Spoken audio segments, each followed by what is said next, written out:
Hello guys, and welcome back to Bright Founders Talk from Temi, an international software development company that designs, builds, and delivers software for sustainable businesses and promising startups. As you can see with us today, we've got a new guest, Gil Makleff, Chief Executive Officer at semblyai. Before we get started, as always, I like to start with the questions which I always give every new speaker on the show. We start the same, we finish the same.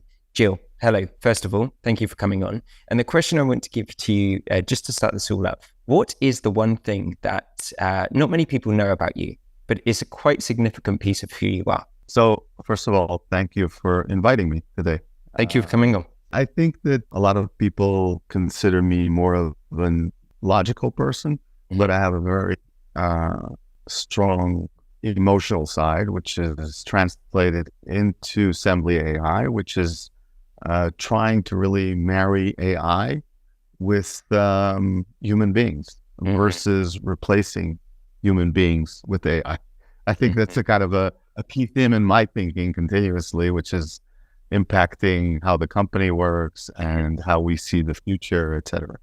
Very interesting. And where does that desire to, mix the two come from? Is it out of fear? Is it out of interest? Definitely fear, because the future in most of the scenarios I can think of is dystopian. And I find it very hard to move away from, you try and build a nice version of the future and then all of a sudden it slips back into the dystopia. And then it's like you can't find the right path and you feel like it's definitely fear, but it's also compromise. You always try in life to find win-win solutions and compromises, and you say, okay, AI is so powerful, but how can humans interact with it? And I think it comes from that place where there's a better way of doing things, but it's not necessarily replacing humans, but really using human amazing capabilities with AI, and that's where the value is. We will talk about this a little bit later in the show, because obviously this week as well, I believe Elon Musk, everyone listens to Elon Musk these days, and he even said that the growing of AI could lead to the human extinction. I mean, he's very good at leading all of these kind of great quotes, which get a lot of people listening, but to an extent, or maybe to a huge extent, possibly he's correct, and it could match what you're saying here.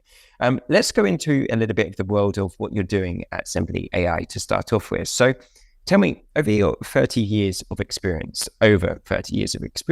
what has changed the most about the business you're doing and the business you have done? So there's no doubt that the key change from 30 years ago till today is the pace of change. So currently we're in a business environment where on a monthly basis, there are technologies and advancements that can and will eliminate many businesses just because of new capabilities that used to be very difficult to achieve and are achievable today.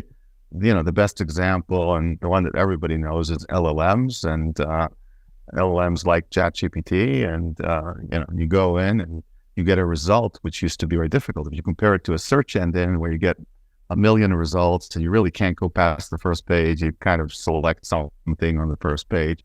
If you ask the LLM, they go through all those pages. It goes through all those pages, and it gives you phenomenal results very quickly, eliminating the research required, et cetera. So I think the pace of change is what impact that has, is that if you're not an agile company, so if you think you have a great idea and you stick to that idea for too long, you're in trouble.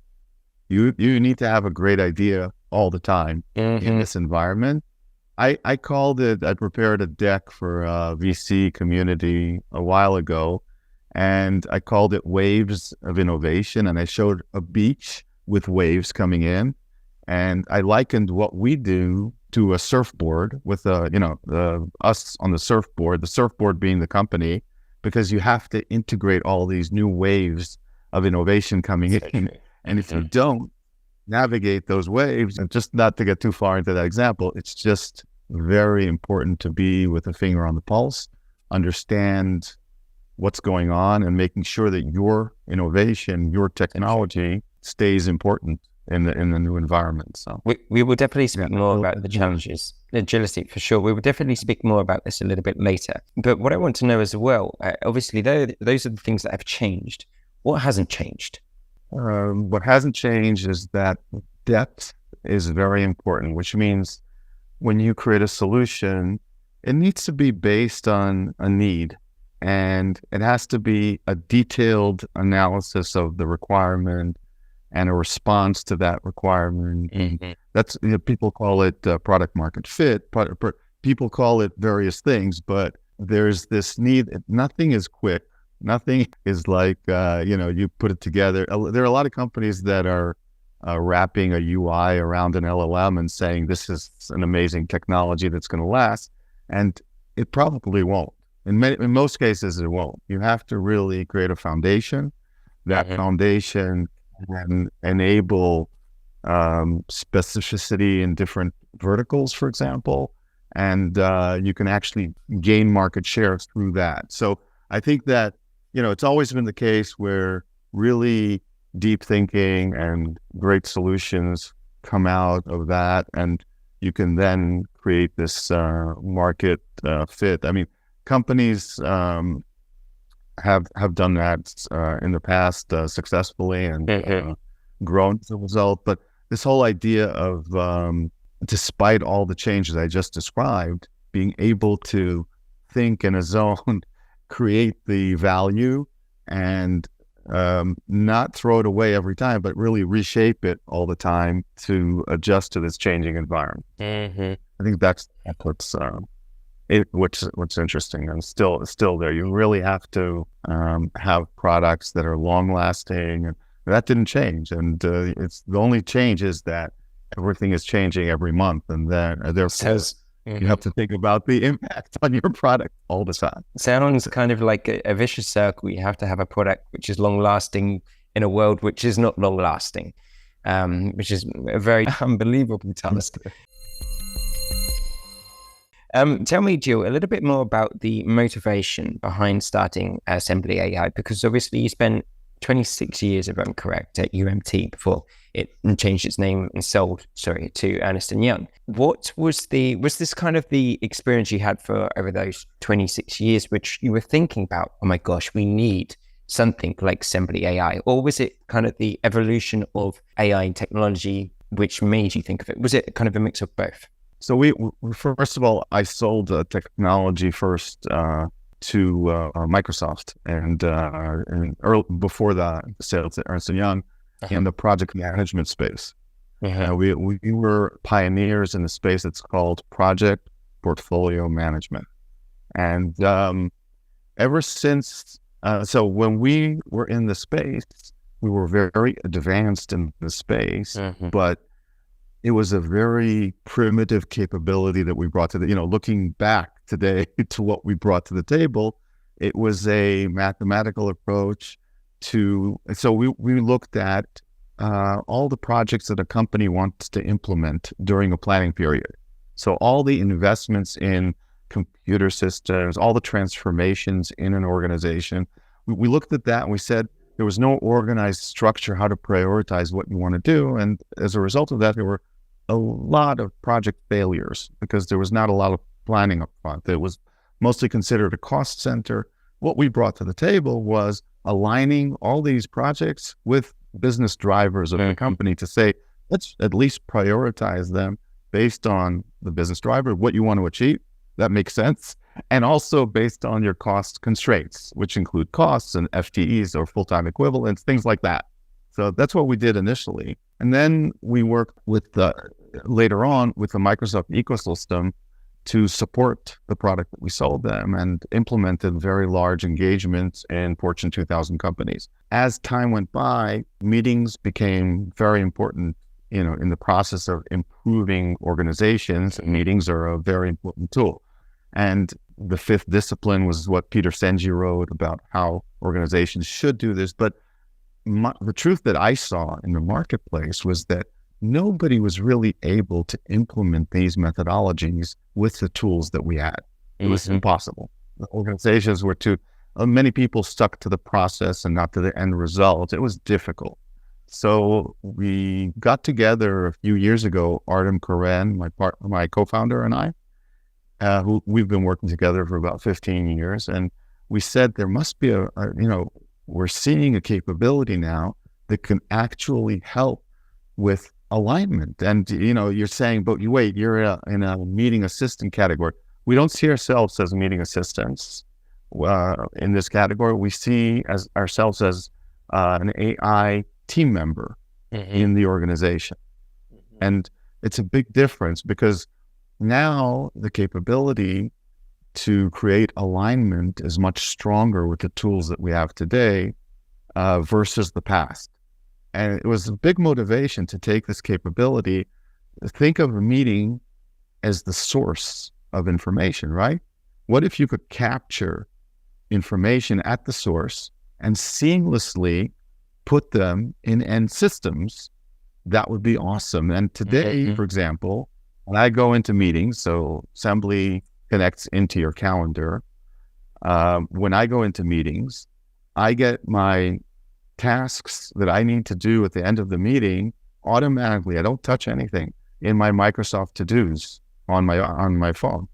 I have an iPhone. Amazing. I have Microsoft to an app on there, and I don't do anything. And the next time I go into my team doesn't like it because I remember everything. So I go down, ask, did you do this? Did you? And it's all there. And otherwise, of course, your memory is not perfect. So, but those kind of things, it's magic, right? and you miss things in meetings, don't you? At the end of the day, you're thinking about something, think about answering something else, so you don't actually take in all the information usually. Exactly. Yeah. So the tools today, they're not only cool, but they really allow to rethink how organizations work, and they enable capabilities that are phenomenal. So more efficient, productive, etc. So you're talking about obviously needing to be on that surfboard at all times.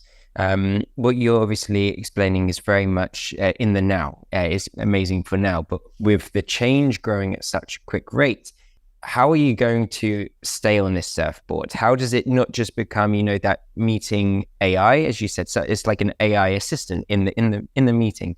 What is after that? Because you've got companies such as, like, I think it's called Firefly's AI, which is kind of, correct me if I'm wrong, if you know them, it does something similar. They've got like kind of voice, I kind of think recognition, where it talks to you about the meeting after in the voice of the person of the interview. What are you doing at semblyai to stay on that surfboard? There's so much that we're doing. We're doing a lot. Yes, but Fireflies is a competitor in the space. And I think that everybody's on a surfboard, of course, but there are large global players, the conference platforms themselves, with a distinction to be made with Microsoft Teams. It has more capabilities from a productivity perspective, from a working team. So as I told you before, we see ourselves as more of an AI team member of a working team. So Microsoft, I think, is the most advanced in that area, but they're a horizontal play. And we see a lot of opportunity in the space with vertical capabilities that our customers are asking for. So we see ourselves more as providing unique capabilities. We work with construction companies, we work with pharmaceutical companies, we work with different verticals, and there are very special needs. One of our approaches is something called meeting types, and we're specializing in meeting types. So not every meeting is the same. And by recognizing the differences between meetings, you're able to provide more insights on how the meeting is progressing. So it's a different, but there are many, many, many areas of advancement that we see going forward. We see privacy as a competitive advantage for us. We think that we're not, so you could say, oh, privacy, it's so difficult. And I hope the customer doesn't ask about privacy. We flipped that. We flipped that and we said, it's an area of strength. We have 4 architectures that we provide companies to use, and the strongest one is private cloud. But we really are very adaptable to the client needs in that sense. And privacy in these types of meetings obviously is a critical part of everything. We also have, like I told you before, it's, deep technology in several areas of the product that we have. Product called ScaleX, that's an internal capability. You think of it as an operating system for running meeting, for managing meetings. We have LinguaX, which allows 2 languages to be used in the same meeting. So we can, if you're French and English, you can use both, and Sembly knows how to deal with it. And how many languages have you got right now? We have over 40 languages. Wow. Right? Okay. We support many languages. Yeah. That's amazing. I mean, no more jobs for the interpreters anymore. I guess they're not needed so much. And this is what you were saying, I guess, at the beginning with, all of when AI is coming to light, it is dangerous in a sense, because it is getting rid of many jobs. So being able to integrate it with humans is so much better. Tell me a little bit more. I did some research before we started today on you specifically as well. And it said that one of your mistakes was trying to monetize too early. So what strategies did you ultimately employ to rebuild and reach your goals with Sembly? No, I don't think I said that I think the word not was missing there. I think not to monetize early enough, which means, you shouldn't be waiting to bake everything fully before you start selling to customers, because customers are your lifeline, and they tell you if this is not working or if it's working. So listen, I don't know how short you can cut it, because you have to go deep to develop significant products. But I think I would have cut it shorter than we did. Interesting. If I understood the landscape like I do today. But I'm happy with where we are, because I think we have the depth right now of product that allows us to manage growth in a way that's sustainable for us, regardless of the amount of growth. So we built an environment that can accept thousands and thousands of more meetings per month without a hiccup. And our platform is stable, which I know most big companies don't say that, but I think it's a big deal. The stability of the platform, the fact that a customer can come to our environment and feel comfortable with everything. I also think that if you compare us to other companies, like maybe the one you mentioned, we have a UI, we get this feedback a lot, which is very quote unquote clean. It's simple. We work on that a lot to make it a simple user interface. And some companies lop on lots and lots of features where you come in and you say, oh, what am I going to do? And at Sembly, we try and make the user experience very, very simple and very, very value added for the user, which is not necessarily common in the marketplace. So, Gil, tell me, in the same interview, you spoke about, we kind of touched upon it at the beginning there, but you spoke in the same interview about change keeping you up at night. So in regards to this, obviously you were talking about AI and how it's evolving. What specifically about change keeps you up at night? Is it the motivation for you to be on top of the change or something else? No, I see that as our bread and butter. Being on top of the change is not, it of course, as an entrepreneur, you have to be a little bit concerned all the time. That's the life. But that's not, I would say, I'll take it to a broader issue, which is the impact of AI on society today is a big, big impact. And what I see is that there are 2 words that sound similar but are very different, and it's human adaptability and computer or software adoption. And human adaptability is slow, is very slow. Where software adoption, if you think about theoretically for a second, if you think about it, if a SaaS product works well in one location in the world, how long does it take to adopt it in Asia or in Africa or anywhere else in the world? Theoretically, in seconds, right? Theoretically, if it works here, it's going to work there.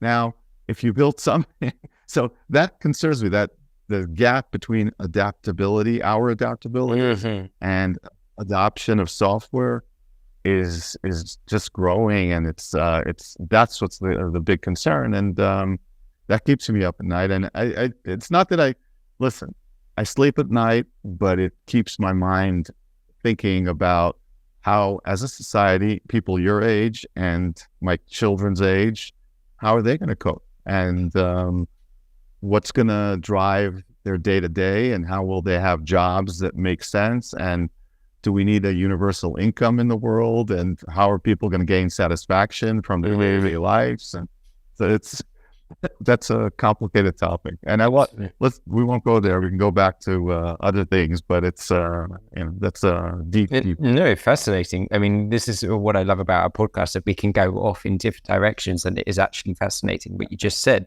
But Gil, 2 more questions for you here in regards to entrepreneurs these days.